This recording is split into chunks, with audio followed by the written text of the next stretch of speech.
नमस्कार विद्यार्थी व पालक मित्रांनो, करियर मेकिंग गायडन्स यूट्यूब चॅनलमध्ये आपल्या सर्व विद्यार्थी आणि पालकांचे हार्दिक स्वागत। आज 10 वाजलेले आहेत, 12 सप्टेंबर 2025 संध्याकाळचे 10:20 झालेत। तर महाराष्ट्र राज्यातील सीईटी सेल मार्फत ग्रुप बी बीएमएस बीओएमएस आणि बीएचएमएस च्या पहिल्या राउंडची निवड यादी किंवा ज्याला सिलेक्शन लिस्ट असं म्हणतो ती पब्लिश झालेली आहे। तर ती सर्वांनी आपल्या डिस्क्रिप्शन बॉक्स मध्ये जाऊन पाहायचे।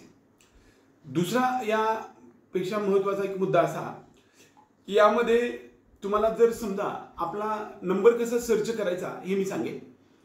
ऑल इंडिया रँक जो तुमचा नीट स्कोर कार्डवरचा आहे तो जो तुम्ही त्याच्यामध्ये सर्च मध्ये टाका, म्हणजे ही सिलेक्शन लिस्ट तुम्ही आपल्या डिस्क्रिप्शन बॉक्स मध्ये ती घ्या, त्याच्यामध्ये तुमचा ऑल इंडिया रँक टाकला की तुम्हाला लिस्ट मध्ये तुमचं नाव येईल। लिस्ट मध्ये नाव आल्यानंतर पहिली गोष्ट सिरियल नंबर आहे पहिल्या कॉलम मध्ये, दुसऱ्या कॉलम मध्ये ऑल इंडिया रँक आहे, त्यानंतर नीटचा रोल नंबर पण आहे।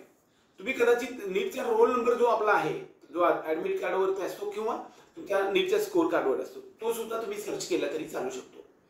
त्याचबरोबर सीईटीचा फॉर्म नंबर एक आहे जो आपण सीईटी सेल वरती फॉर्म भरताना त्यानंतर एक 3 पानाचा आपल्याला एक रिसिप्ट आलेली होती, त्याच्यावरचा सीईटी फॉर्म नंबर सुद्धा आपण सर्च करू शकतो किंवा नावाने सुद्धा सर्च करता येईल।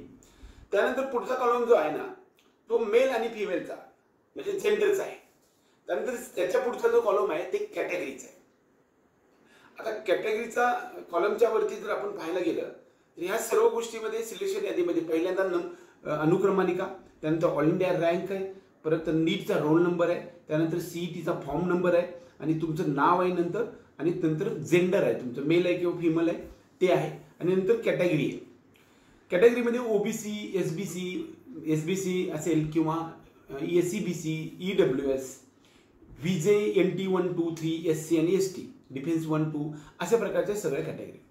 त्यानंतर पुढे कोटा म्हणून एक आलेला आहे।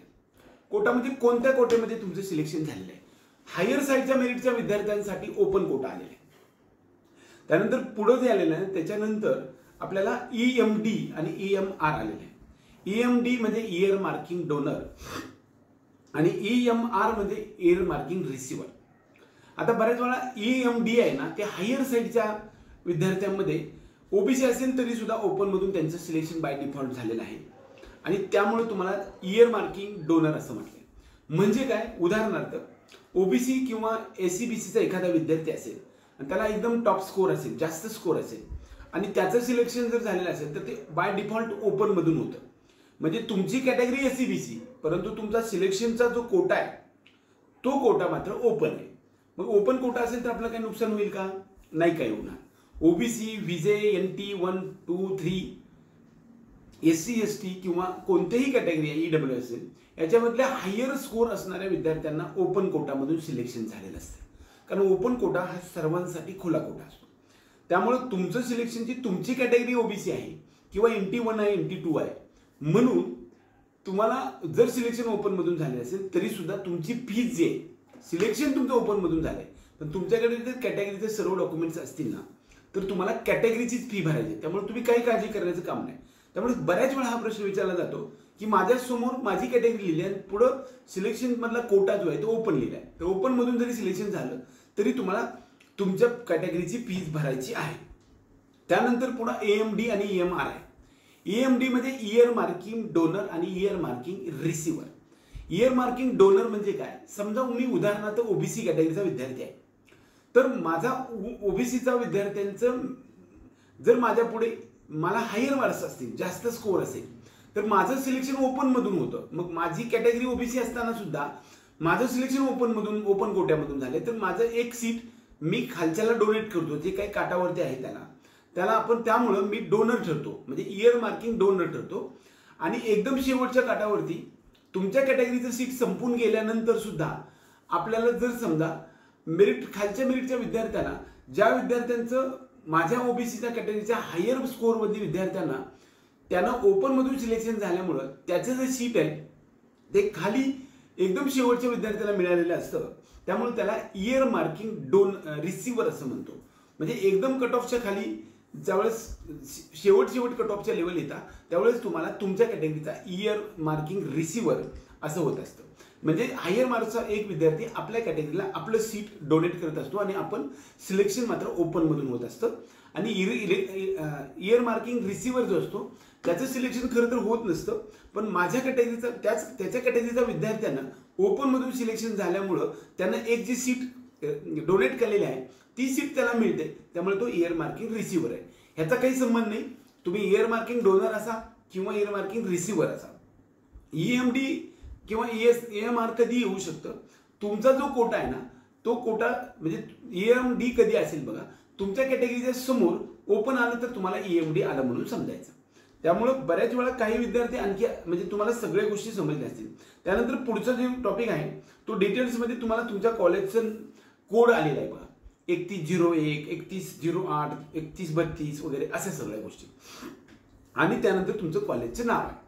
जर समजा हे सगळं करून सुद्धा आपल्यासमोर जर IQ आलेलं असेल तर मात्र इन्स्टिट्यूट कोटा आहे, त्याला आपण मॅनेजमेंट कोटा म्हणतो, 3 पट फीस भरावी लागणार आहे. जर तुमच्या नावाच्या समोर चॉईस नॉट अवेलेबल असं झालं असेल तर मात्र तुम्हाला आजपर्यंत दिलेल्या कॉलेजमध्ये कसल्याही प्रकारचं सीट मिळालेलं नाही असा त्याचा अर्थ होतो. एकंदरीत बऱ्याच वेळा हे सर्व सिलेक्शन झाल्यानंतर आपल्याला काय करायचं, समजा आपलं नाव असेल किंवा रोल नंबर असेल किंवा CET फॉर्म नंबर असेल किंवा आपला ऑल इंडिया रँक सर्च करायचं. सर्च केल्यानंतर आपल्या समोर जे नाव आहे, आपल्यासमोर ऑल इंडिया रँकनं सर्च केलं तर पुढे नीट roll number, CET form number आणि आपलं नाव येईल आणि नावाच्या पुढे आपली कॅटेगरी, त्यानंतर आपला कोटा येईल, म्हणजे त्याच्या अगोदर जेंडर येतं, त्यानंतर आपला कोटा येईल आणि त्यानंतर कॉलेजचं नाव येणार, त्याच्या कोर्स येईल. मग ते कॉलेज आपल्याला मिळालं आहे असं समजायचं. आता पहिल्या राऊंडमध्ये फ्री एक्झिट असते. तुम्हाला चांगलं नाही वाटलं कॉलेज तर तुम्ही सोडू शकता, तुम्ही प्रोसेसमध्ये पण राहता आणि दुसऱ्या राऊंडमध्ये परत चॉईस फिलिंग करता येऊ शकतं. किंवा आपल्या हातात कॉलेज ठेवायचं असेल तर तुम्ही ते हातात ठेवू पण शकता आणि ते ॲडमिशन मात्र जाऊन कॉलेजवरती जाऊन भरून यायचं असतं.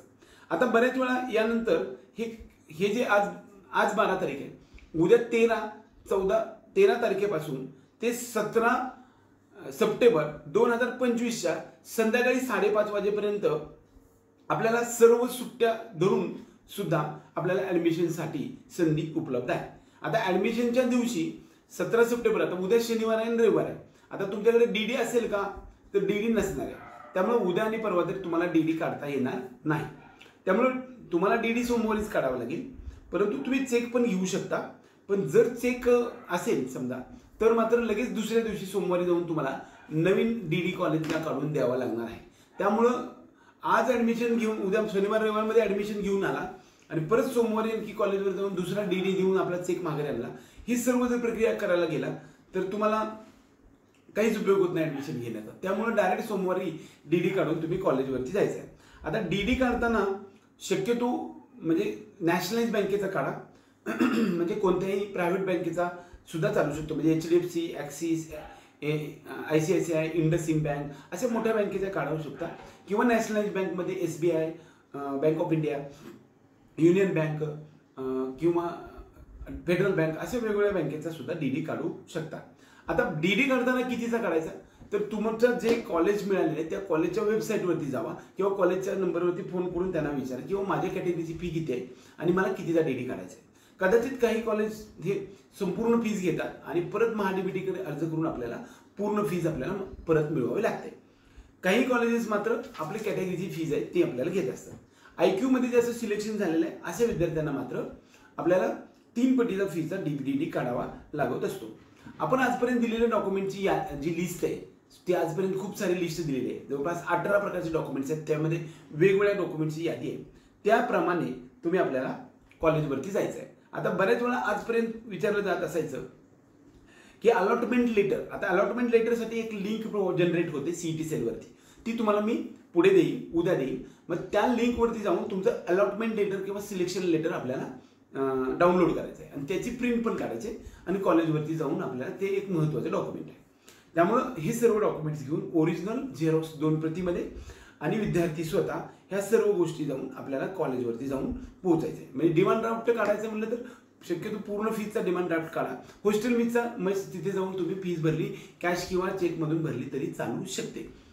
बऱ्याच वेळा या सर्व गोष्टीमध्ये एक प्रश्न विचारला जातो की डिमांड ड्राफ्ट कुणाच्या नावावर काढायचा. तर कुणाच्याही नावावर काढायचा चालतो. विद्यार्थ्याच्या नावावर बँकेत पैसे असतील त्याने काढले तरी चालतो, आईच्या, वडिलाच्या, मामाच्या किंवा शेजारी माणसाच्या किंवा त्रयस्थ माणसाच्या कोणत्याही खात्यावरून डिमांड ड्राफ्ट त्या कॉलेजच्या नावावर काढावा लागतो. म्हणजे एखादं कॉलेज ॲडमिशन मिळाले असेल तर त्या कॉलेजच्या नावाने डिमांड ड्राफ्ट पेएबल ॲट ते गाव, म्हणजे जे कोण असेल ते, उदाहरणार्थ लोकनेते राजाराम बापू आयुर्वेदिक मेडिकल कॉलेज इस्लामपूर असं असेल तर पेएबल ॲट इस्लामपूर त्या बँकेचा डिमांड ड्राफ्ट किंवा डीडी काढावा लागत असतो.